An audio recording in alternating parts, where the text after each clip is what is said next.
Sir, जिसका आप आरोप आपके ऊपर यहाँ पे लगाया था, आज आप यहाँ पे हैं, क्या कहना चाहिए? देखिए, पुलिस डिपार्टमेंट ने यहाँ पे बुलाया था और यहाँ पे आया हूँ आज। जो भी पूछताछ इन्होंने की है उसके सारे के सवालों के जवाब दिए हैं। और हमने भी इनसे रिक्वेस्ट की है कि जो भी आपने आगे भी सवाल पूछने या बुलाना है तो हमने रिक्वेस्ट की है कि कृपा करके 10 तारीख के बाद बुलाएं, क्योंकि चुनाव का समय है। एक एक घंटा एक एक मिनट बहुत महत्वपूर्ण होता है इस दौरान। और मैं समझता हूँ कि शायद ये सरकार भी समझती है, लेकिन सभी जानते हैं कि किस तरह से जो है प्रताड़ना जो है इस सरकार में की जा रही है।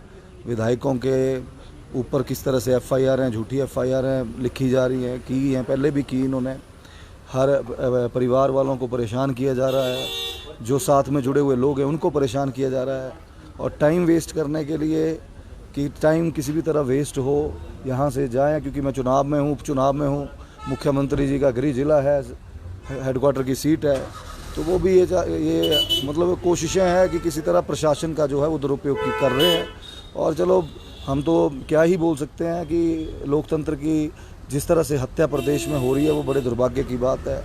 चाहे वो अभी पीछे देरा के जो वो थे, अपने जो चुनाव लड़ने के लिए उतर रहे थे डॉक्टर राजेश जी, अब ये नहीं मुझे पता कि एक दिन में कैसे वो बदल गए, लेकिन जिस तरह से उन्होंने पिछले दिन बयान दिया कि मुझे 9 घंटे तक बंदी बना के रखा गया और उसके बाद एकदम से बदलना, तो ये सब बातें चली हुई है प्रदेश में। और हालात बहुत ख़राब है कानून व्यवस्था के। और मुझे लगता है कि जो हम तो पूरा सहयोग कर रहे हैं पुलिस डिपार्टमेंट को, लेकिन ये हमने कहीं जाना तो है नहीं है, यहीं इसी प्रदेश में रहना है, हमीरपुर में रहना है। यही सहयोग अगर 15 दिन बाद ये मांगते तो और अच्छे से दे सकते थे। अभी भी दिया है इनको, जब बुलाएंगे तब आएंगे, लेकिन मैंने यही रिक्वेस्ट की है कि 10 के बाद बुलाएं तो बेहतर रहेगा। आशीष जी, पिछले कल जो मुख्यमंत्री ने आरोप आपको लगाए हैं, खनन माफिया आपको बोला है, उन्होंने कहा कि 5-6 क्रशर आपके हैं और जितने भी बड़े पत्थर खड्डों में यहाँ पे नहीं दिखाई देते हैं। देखिए, अगर आज की डेट में पूरे कांगड़ा और हमीरपुर में कोई सबसे बड़ा खनन माफिया है तो मुख्यमंत्री के सगे भाई हैं। उनके मुख्यमंत्री जी इतने भ्रष्टाचार में संलिप्त हैं कि आज की स्थिति ये हो चुकी है प्रदेश की। और मैं तो आपके चैनल के माध्यम से पूछना चाहता हूँ कि ऐसी क्या नौबत पड़ गई कि सबसे पहले सरकार बनते ही, दिसंबर में सरकार बनती है और फरवरी में माइनिंग पॉलिसी चेंज की जाती है, और केवल कैप्टिव यूज़ की परमिशन के लिए, कैप्टिव यूज़ क्रैशर में जो रोड कटिंग का मटेरियल होता है केवल वो यूज़ किया जाता है। और कैप्टिव यूज़ में इन्होंने अपने सगे भाई की लीज जो है वो कैप्टिव यूज़ क्रैशर में उसको यूज़ करने के लिए परमिशन दी, बल्कि उसको परमिशन नहीं दी है, वो कर नहीं सकते हैं, उसके लिए सारी की सारी पॉलिसी चेंज कर दी गई।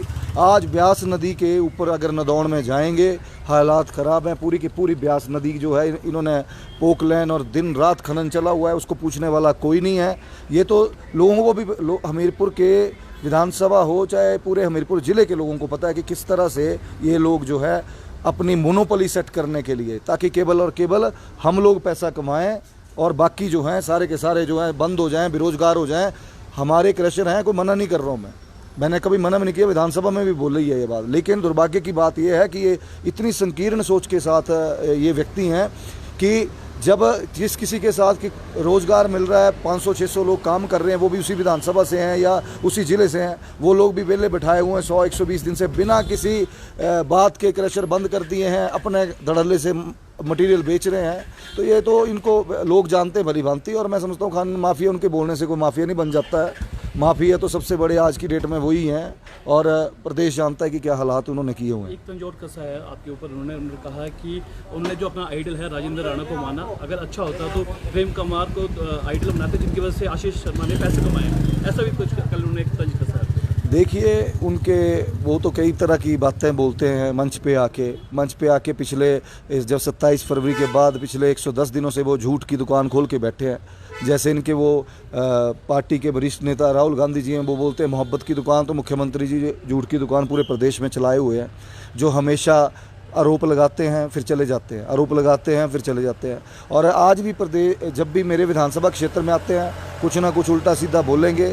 खैर, इन सब बातों के बीच में मैं नहीं पढ़ूंगा। मैं सिर्फ इतना जानता हूं कि 15-16 दिन की बात है, आज से ठीक 18 दिन बाद वोटिंग होनी है। हाँ, मुझे 18 दिन बाद वोटिंग होनी है और 18वें दिन वोटिंग होनी है। जो भी जनता ने तय करना है, वो जनता ने तय करना है, वो मुख्यमंत्री के बोलने पे तय नहीं होना है। वो जो लोकतंत्र में एक ही तो अधिकार है हम लोगों के पास कि हम लोगों के बीच में जाए और जनता बताए कि हम लोग कैसे हैं, हम लोग भ्रष्टाचारी हैं, हम लोग खनन माफिया हैं, या हम लोग जनता की सेवा में तत्परता के साथ पिछले 5 वर्षों से लगातार लगे हुए हैं। वो जनता डिसाइड करेगी, वो मुख्यमंत्री डिसाइड नहीं करेगा। आखिरी सवाल, जिस तरह से लगातार वो कह रहे हैं कि आपके ऊपर बिकने का भी आरोप यहाँ पे लगातार लगा रहे हैं, साथ में ये भी कह रहे हैं कि जनता इस बार सबक जरूर यहाँ पे सिखाएगी, क्योंकि निर्दलीय होते इस्तीफा देना कहीं ना कहीं एक क्वेश्चन मार्क। ये तो मुख्यमंत्री जी को आत्ममंथन करना चाहिए कि ऐसे क्या कारण रहे कि 6 विधायक, उनकी पार्टी के 3 इंडिपेंडेंट विधायकों ने उनको छोड़ा है। वो उनको अपनी कार्यशैली के ऊपर सोचना चाहिए और विचार करना चाहिए कि जो व्यवस्था परिवर्तन करने के लिए वो प्रदेश में आए थे, नारा दिया था कि हम सत्ता के लिए नहीं, हम व्यवस्था परिवर्तन करने के लिए आए हैं, वो आज खुद परिवर्तित हो चुके हैं। आज खुद की फैमिली को प्रमोट करने के लिए मैडम को देरा से टिकट देते हैं, ये परिवारवाद को बढ़ावा देते हैं। और मतलब आप खुद सोचिए कि एक नारा लेके और हर समय ये बोलना कि मैं गरीब परिवार से उठा हुआ व्यक्ति हूँ, 35 सालों का संघर्ष किया, और भी वहाँ कार्यकर्ता है बेचारे कई समय से लगे हुए हैं, उनको प्रताड़ित किया गया। अब उनकी तो जो कैरियर है उनको स्पॉइल कर दिया गया। तो मुख्यमंत्री जी जो आपको पता, मैं तो सिर्फ इतना कहूँगा कि आने वाले समय में सिर्फ 18 दिन की बात है, पता लग जाएगा कि जनता किसके साथ है, मुख्यमंत्री के साथ है, हमीरपुर की जनता की जो बेटा उनका दिन रात उनकी सेवा में चला हुआ है कि उसके साथ है। आशीष जी, एक आखिरी सवाल, जिस तरह से आपने कहा 18 दिन बाद यहाँ चुनाव है और 18 दिन बाद पता चल जाएगा, तो एक बार पहले भी आप यहाँ पर विधायक रह चुके हैं, तो किस तरह का अब वहाँ से जनता से सपोर्ट आपको मिल रहा है? क्योंकि बात की जाए मुख्यमंत्री के गृह क्षेत्र से सीधी टक्कर। पिछली बार जब मैंने इंडिपेंडेंट चुनाव लड़ा था तो मुझे लोगों ने 13,000 वोटों से जिताया था, और मैं पूर्ण रूप से आश्वस्त हूँ कि भारतीय जनता पार्टी ने मुझ पर विश्वास जताया और भारतीय जनता पार्टी का हमीरपुर जो है वो गढ़ रहा है। और इस बार जब पार्टी ने टिकट दिया है, सारा संगठन और सभी कार्यकर्ता साथ में चले हुए हैं। मुझे पूर्ण विश्वास है कि इस बार जो जीत है वो पहले से भी बड़ी जीत होगी और भारी मार्जिन से भारतीय जनता पार्टी की झोली में ये सीट डलेगी। भारतीय जनता पार्टी के शीर्ष नेतृत्व को, आदरणीय अनुराग ठाकुर जी को, आदरणीय जयराम ठाकुर जी को, बिंदल जी को और मजबूत यहाँ पे करेंगे। और मुझे पूर्ण विश्वास है कि जनता अपना आशीर्वाद देगी और जहाँ भी जा रहे हैं वो जनता भरपूर आशीर्वाद दे रही है।